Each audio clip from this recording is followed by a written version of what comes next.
Buenos días, hermanos. Los saludo una vez más en el nombre del Señor en esta mañana, esperando que se encuentren bien, que los que están disfrutando de algún tiempo de vacaciones en la medida que se pueda, lo estén disfrutando con la presencia del Señor también. Y donde quiera que estén conectándose en el día de hoy, puedan compartir con nosotros este culto y este mensaje. Como siempre es necesario, vamos a iniciar estas palabras con un pequeño momento de oración. Les invito a orar. Gracias te damos, Señor, una vez más por poder estar reunidos, por poder estar unidos en la distancia a través de tu Espíritu, Señor, para poder compartir tu palabra. Te pido, Señor, que tú seas manifestándote en cada uno de nosotros, de los que están en sus hogares y también conmigo en este lugar, para que tu palabra, Señor, sea compartida y que tu mensaje a través de esas palabras, Señor, sea el que tú quieres. Gracias te damos una vez más y dejamos esta oración en tus manos, en el nombre de Jesús. Amén. Una vez más estoy acá, en este lugar, en este templo, en la soledad de este templo, acompañado de la presencia del Señor, para poder dirigir a ustedes estas palabras. Pero esta mañana, primeramente, quisiera especificar una cosa. Este mensaje está principalmente dirigido a aquellos que ya llevan un tiempo en la fe, que llevan un tiempo en el camino del Señor y que han conocido del Evangelio, que han aceptado el Evangelio a través de Jesús y viven o tratan de vivir una vida conforme a lo que Él nos enseñó. Recordando las palabras de una antigua alabanza para todos aquellos que, como esa alabanza dice, he decidido seguir a Cristo y no vuelvo atrás.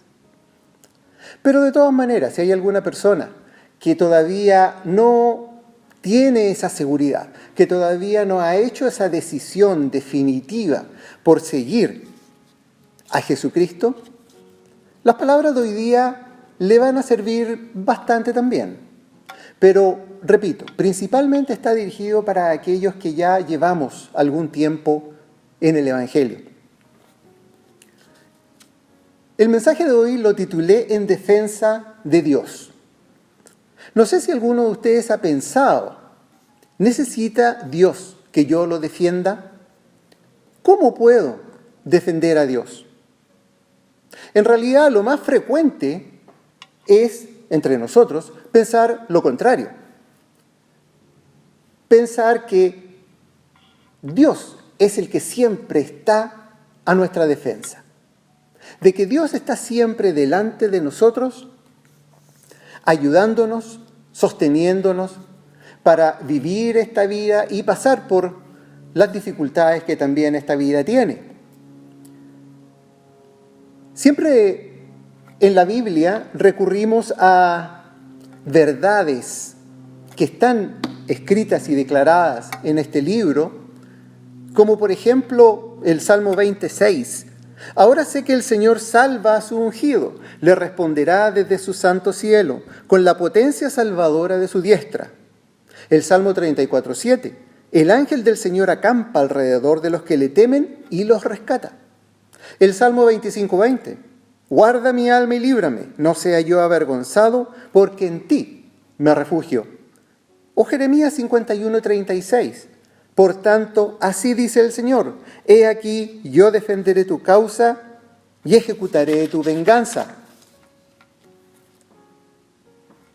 Palabra de Dios que permanentemente leemos, a la que permanentemente recurrimos y a través de la cual, como hijos de Dios, nos sentimos seguros en su mano. No es mi deseo ni mi intención que esto suene como una crítica o como algo que no hay que hacer. Muy por el contrario, Dios es nuestro Padre y como buen Padre cuida de sus hijos. La parábola del hijo pródigo, por ejemplo, claramente nos dice cómo este hijo que se aleja del seno de su padre pasa las dificultades que encuentra en la vida y decide volver donde su padre, porque sabe que ahí tiene protección, que ahí tiene asilo seguro. De la misma manera, Dios es nuestro Padre. Jesús mismo, sus mismas palabras nos dicen que Él es el pastor. Él es el buen pastor que defiende a sus ovejas y que incluso da su vida por sus ovejas. Pablo, en Romanos 8:34, nos dice, ¿quién es el que condena? Cristo Jesús es el que murió. Sí, más aún, el que resucitó, el que además está a la diestra de Dios y el que también intercede por nosotros, nos defiende. Estas son verdades bíblicas que sustentan nuestra fe día a día y nos ayudan a sobreponernos en momentos difíciles. Pero, estimados hermanos, vuelvo a hacerles la misma pregunta. ¿Necesita Dios que nosotros lo defendamos hoy día? Así como Jesús nos defiende ante las acusaciones y engaños de Satanás, ¿necesitará Jesús que también nosotros le defendamos? Estamos llamados, ciertamente, a ser la luz del mundo y la sal de la tierra. Pero esta luz del mundo y esta sal de la tierra nos tiene que también llamarnos a cumplir con una responsabilidad importante, que no solo es la predicación del Evangelio, sino que también denunciar y hacer ver lo que es incorrecto cuando se declaran verdades o pseudo-verdades bíblicas. Debemos denunciar lo que no está de acuerdo con la verdad del Evangelio y el propósito de Dios. Defender esa fe que tanto atesoramos para nosotros y que tanto compartimos también entre nosotros, muchas veces dentro de cuatro paredes. Este tema que quiero compartir con ustedes hoy día tiene dentro de la teología un nombre y se llama la apologética cristiana. La palabra apología es un término que proviene del griego y que significa defensa. La apología de Sócrates, por ejemplo, que es un libro que la mayoría de nosotros tuvo que leer en el colegio, no sé si hoy día tendrán que leerlo también, es un ejemplo en el cual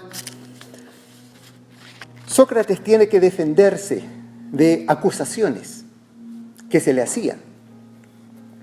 Esta área de estudio se caracteriza por tratar de fundamentar la defensa de la fe cristiana, no solo sobre la base de la experiencia personal, sino que también apoyada por una fundamentación razonada. A diferencia de lo que muchos puedan pensar erróneamente, la fe cristiana no es solamente una experiencia de tipo mística, místico en el buen y correcto sentido de la palabra, en relación o la explicación de una relación entre las manifestaciones que se dan en el creyente y la divinidad. Pensar que la fe es solo experiencia es reducirla y dejar de lado el entendimiento de la lógica divina. Una lógica que en muchos aspectos la podemos recoger de las mismas escrituras. Evidencia que podemos recoger de las mismas escrituras y que nos provee de mejores respuestas ante conceptos que usualmente ponemos bajo el rótulo de, bueno, esto es porque está escrito así. Esto es porque Dios establece que hagamos esto de tal manera. Por supuesto que existen dogmas que jamás terminaremos de entender a plena cabalidad. Verdades bíblicas que van más allá de nuestro entendimiento, que van más allá de nuestra mente, ya que nuestra mente no es, por supuesto, la mente de Dios y no podemos pretender entenderlo todo. No obstante, creo que debemos hacer el esfuerzo de pensar nuestra fe y no solo sentir nuestra fe. Un hombre llamado Juan Wesley, teólogo inglés del siglo XVII, iniciador a través de el avivamiento que él provocó en la iglesia anglicana, iniciador de lo que posteriormente fue la iglesia metodista, solía decir: una fe que madura trata siempre de echar raíces en una razón. Fe y razón no son enemigas. Este es un tema apasionante que pone frente al cristiano muchos desafíos y que también abre muchas puertas. El objetivo, sin embargo, hoy día no es profundizar en este tema de la apologética cristiana, sino solamente poder lanzar un par de ejemplos para que podamos responder algunas preguntas. Por ejemplo, ¿es parte de nuestra responsabilidad como cristianos caminando en la fe defender a Dios y defender su palabra? ¿De qué debemos defenderla? ¿Y cómo debemos defenderla? La primera pregunta creo que ya la he respondido de alguna manera, ya que creo que sí, efectivamente es parte de nuestra responsabilidad como cristianos defender a Dios y su palabra. Esto es lo mismo que cuando vemos en una familia. ¿Cuántos de nosotros muchas veces no hemos reaccionado en defensa de un familiar o incluso de un buen amigo o amiga cuando estos son calumniados, cuando se ha levantado un falso testimonio contra ellos o cuando se tergiversa lo que ellos quieren decir? Nosotros efectivamente salimos en defensa de ellos. ¿Cuánto más entonces no debemos hacerlo nosotros con Dios, que es uno con Jesucristo, en defensa de su palabra, en defensa de lo que Él predicó efectivamente y no lo que muchos interpretan al respecto? Este tema de las malas interpretaciones, de las calumnias, de las críticas que se le hacen a la fe no es algo nuevo, es algo que viene de hace mucho tiempo, es algo que comenzó por lo menos a partir del siglo IV de nuestra era, cuando se institucionaliza la Iglesia Católica. Pero no solamente la Iglesia Católica podría ser responsable de esto, sino que también muchas de las organizaciones reformadas cayeron también en lo que se llamaban herejías. Y algunas herejías que están presentes hasta el día de hoy. ¿Qué pasa hoy día, en nuestro siglo XXI? Creo que este tema es mucho más relevante, ya que se ha visto que la crítica hacia la fe, y específicamente hacia la fe cristiana, ha recrudecido y es particularmente hoy día más ácida. Hay un intento por despojar a la palabra del poder de Dios, de manifestarse en la humanidad y hacer cosas, tratándonos de convencer de que hoy día Dios no tiene espacio en nuestras vidas, de que hoy día Dios no tiene espacio en nuestras sociedades.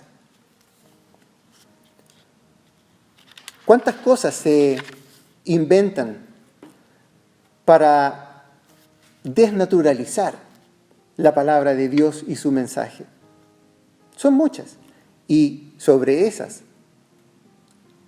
son específicamente sobre las cuales nosotros debemos estar pendientes.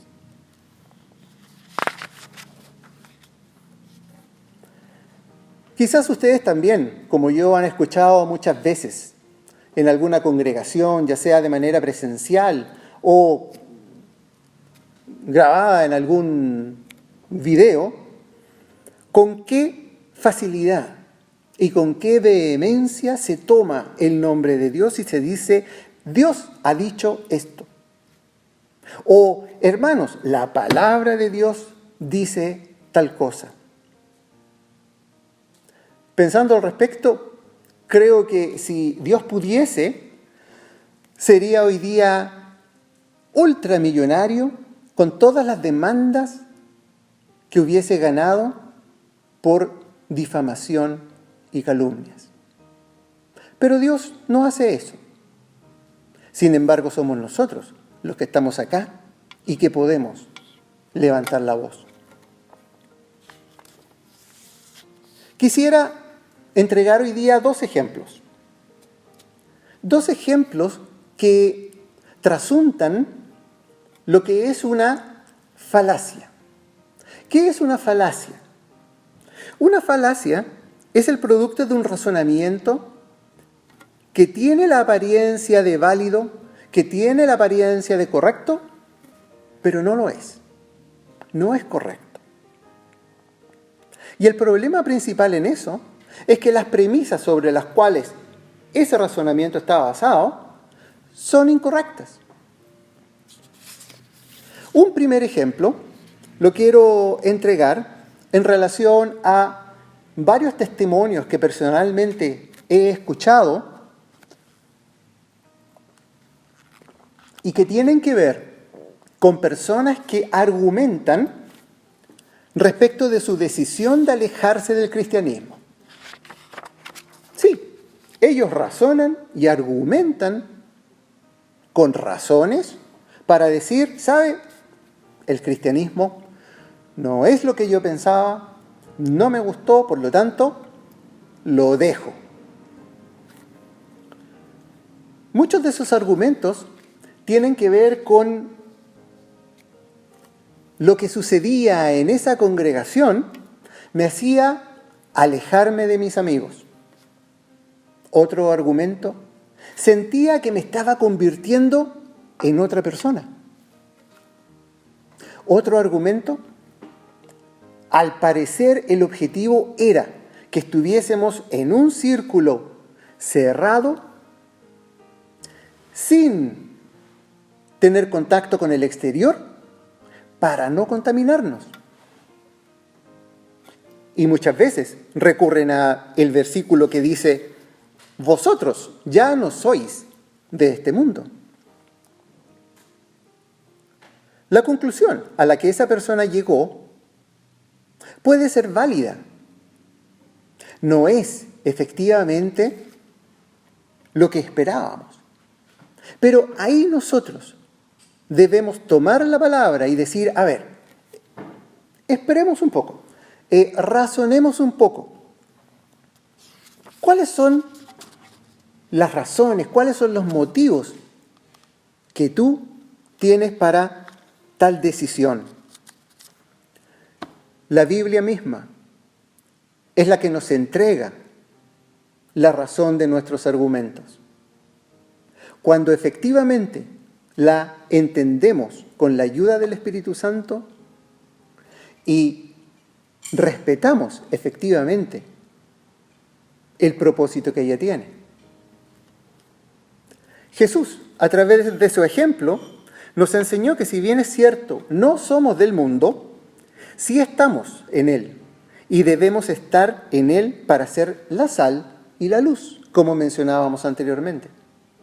Pero ¿qué pasa cuando ese mandato, ser la sal, la luz del mundo, no se toma como efectivamente la palabra y la intención de Jesús lo dice?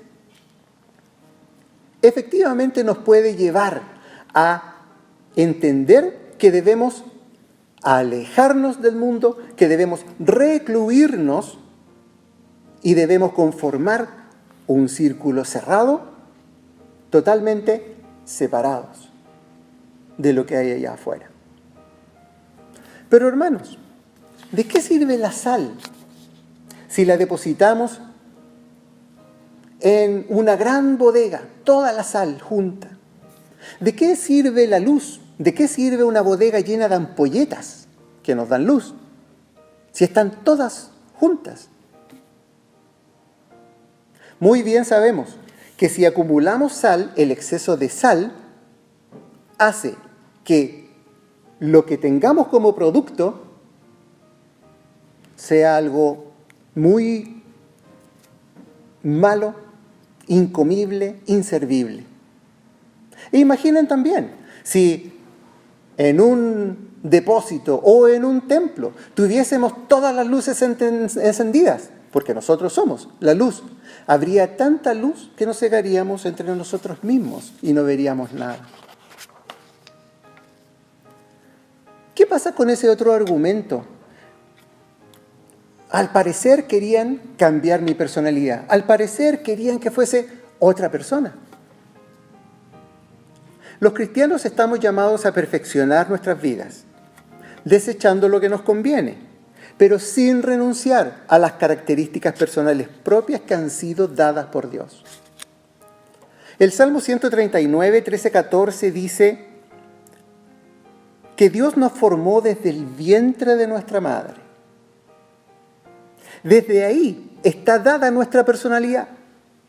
Desde ahí está dado nuestro carácter y nuestro temperamento. Y lo que nosotros, a través de la vida cristiana, lo que hacemos es perfeccionar ese carácter, es perfeccionar ese temperamento a la luz del ejemplo que nos entregó Jesús. Pero nuestra personalidad, Dios no la quiere cambiar. Dios no quiere que seamos personas diferentes.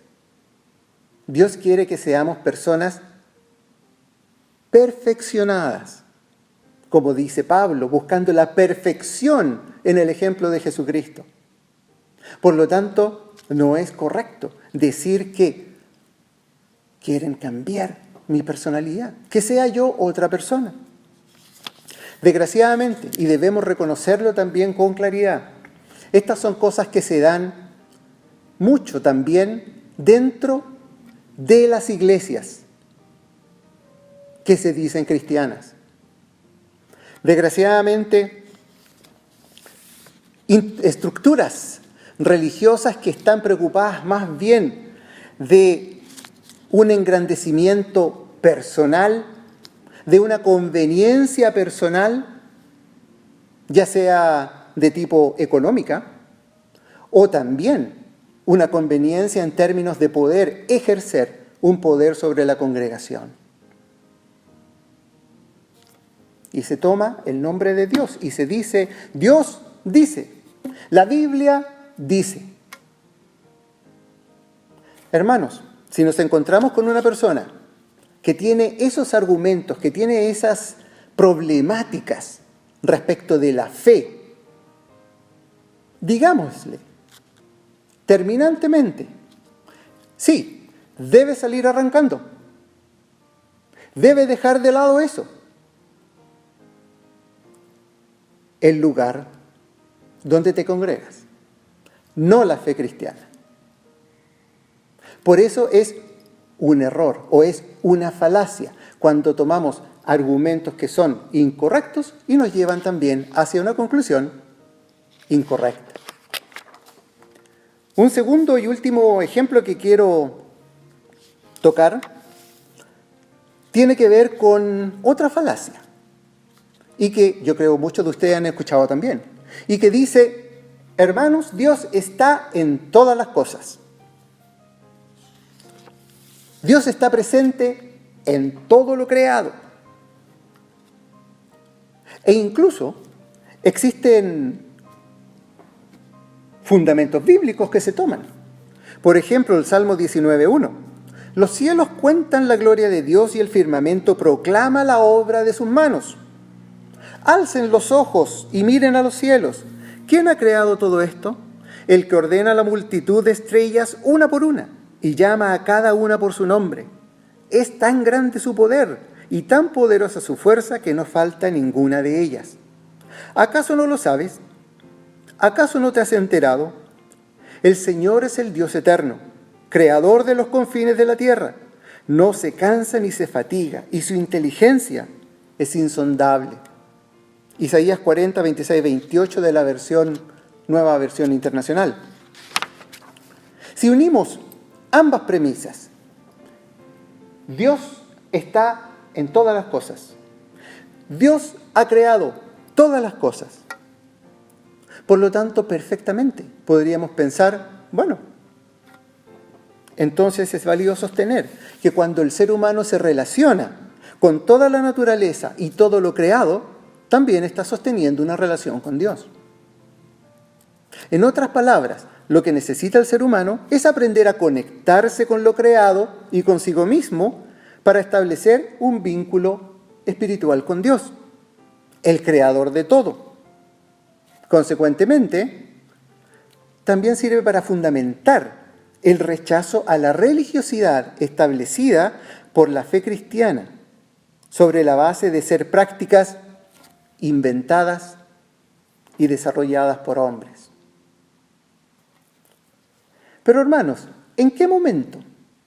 Y nuevamente vamos a razonar la lógica divina. ¿En qué momento Dios dijo que su Espíritu estaba en cada cosa creada?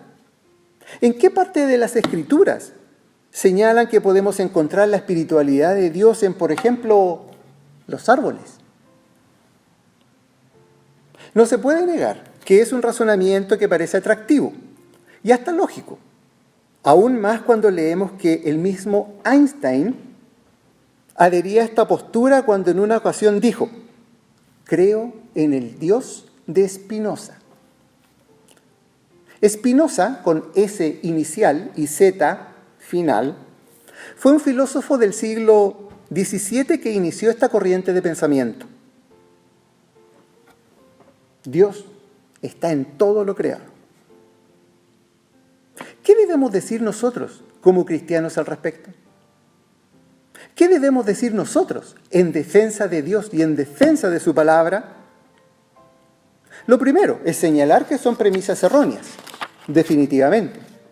Por una parte, este filósofo lo que señala es que todo lo creado, nuestro mundo y todo lo que hay fuera de él, es una sola totalidad, a la que él llamó sustancia.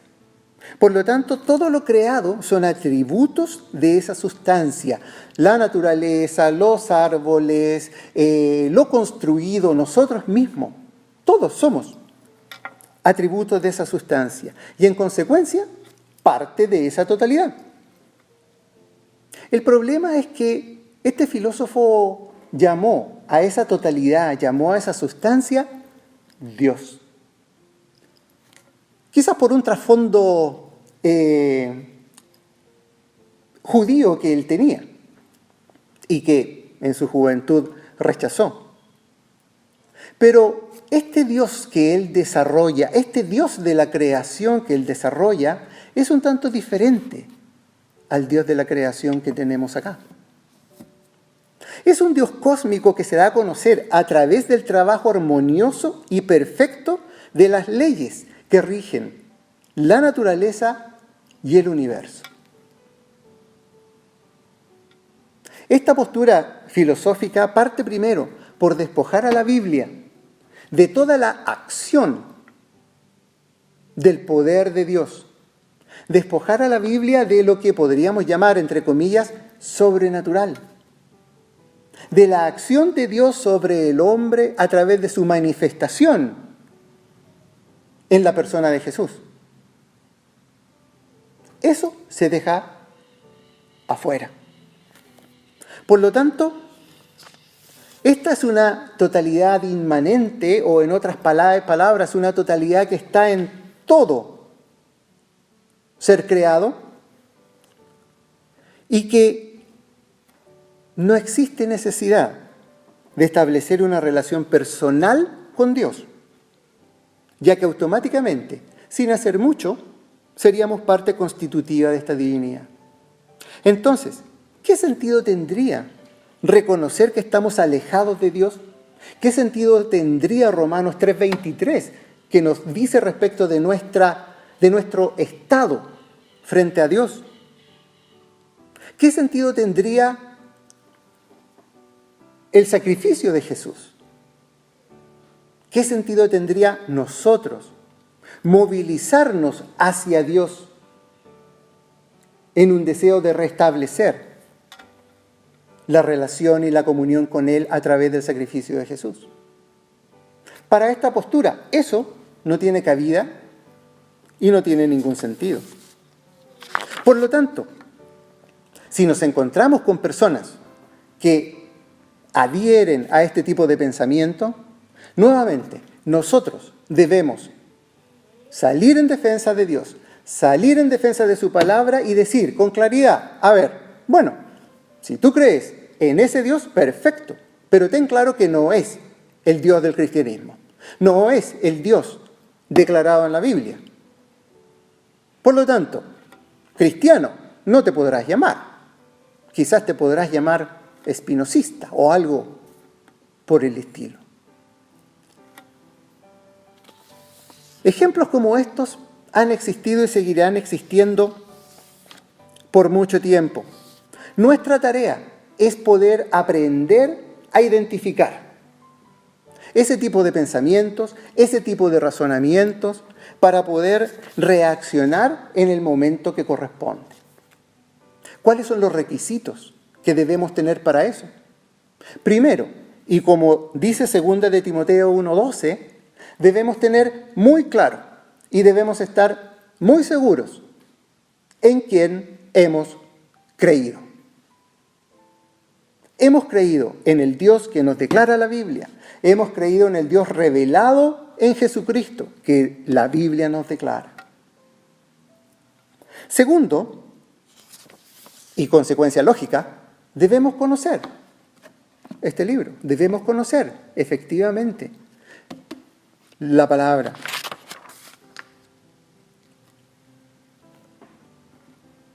Y efectivamente, también debemos conocer un poco respecto de esos postulados. Debemos conocer también la base, el origen de las acusaciones, de las críticas, y nos daremos cuenta muchas veces de, como es una falacia, está fundada sobre premisas incorrectas o premisas que tienen cierta tendencia a llevarnos a pensar de cierta manera. Y nosotros como cristianos, ya un poco más maduros, debemos aprender a reconocer ese tipo de cosas. Y finalmente, en esta mañana, quisiera referirme, aunque parezca un poco extraño al final, a la porción bíblica que se leyó, de 1 de Pedro, capítulo 3. Y sobre ella, solamente decir que su contexto estaba dado en el tiempo en el cual los primeros cristianos tenían que efectivamente hacer una defensa de su fe, y una defensa que les costaba muy cara, diferente a nuestros tiempos, en que no hay persecución, por lo menos en la región del mundo donde vivimos, no existe el martirio a los santos, no existen ese tipo de cosas. Pero Pedro nos llama a primeramente a presentar defensa de nuestra fe. Ya sabemos que la palabra defensa proviene de la palabra griega apología, concepto al que nos referimos anteriormente. Y eso conlleva también el ocupar la palabra, el usar la palabra, el hablar a través de una argumentación. Segundo, Pedro también nos dice que esta defensa la debemos hacer. ¿Cuándo? Cuando se nos demande razón respecto de nuestra fe. La palabra razón viene del griego logos, que significa la palabra, no solamente palabra, sino la palabra meditada o razonada. Por lo tanto, no es simplemente hablar, sino que es hablar meditadamente, estudiadamente y razonadamente. Recuerden lo que dijimos al principio, la Biblia nos enseña razones que debemos descubrir y debemos aprender. Y para terminar, Pablo ocupa en esa versión, con reverencia y mansedumbre. Que nuestra defensa sea con reverencia y mansedumbre. Pero, hermanos, no vayamos a entender mal esta palabra mansedumbre, ya que muchas veces la confundimos con sometimiento.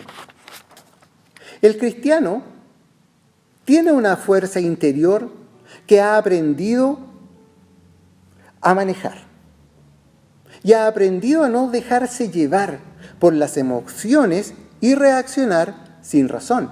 Eso es parte de del perfeccionamiento de nuestro carácter, el perfeccionamiento de nuestro temperamento. Hemos aprendido a reaccionar de mejor forma. La mansedumbre no es sinónimo de debilidad. Por lo tanto, debemos tener la fuerza suficiente para que en el momento indicado levantemos nuestra voz, digamos lo que corresponde, señalemos lo que no es correcto y lo que no está de acuerdo a lo que la palabra de Dios enseña. Y si alguien quiere creer otra cosa, muy bien, está en todo su derecho.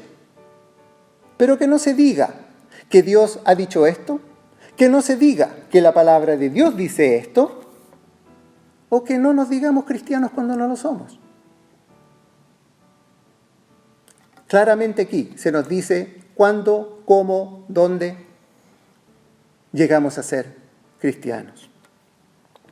Hermanos, Dios y su iglesia necesita obreros y necesita también una congregación valiente y preparada, no solo para predicar, no solo para exhortarnos cuando lo necesitamos, sino también para levantar la voz cuando es necesario salir en defensa de Dios.